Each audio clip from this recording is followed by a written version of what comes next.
Some regrets and lessons that we can learn.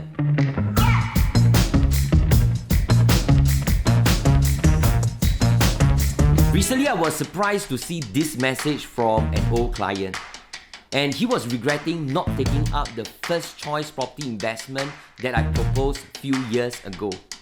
The unit I proposed was a 3-bedroom ground floor unit with the size of 969 square feet and selling at 1.39 million. I sincerely believe that the price at that time for a unit of that size was a good deal.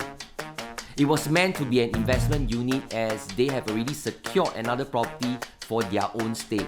But because this client has been staying in a low floor HDB unit for years, they didn't like the idea of purchasing a ground floor unit.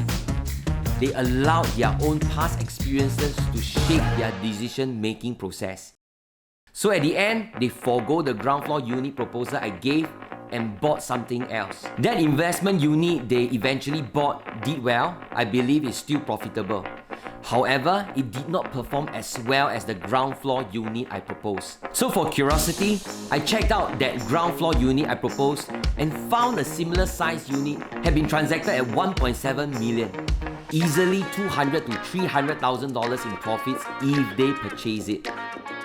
The lesson here is sometimes we let our past experiences and perceptions to shape our future decisions. Just because it was not ideal, because they didn't like ground floor units, it does not mean it was a bad choice and that there would be no takers in future. For someone like me who constantly has to weigh the factors of a property choice and compare it to a suitable price, it is an experience that I have built over the years.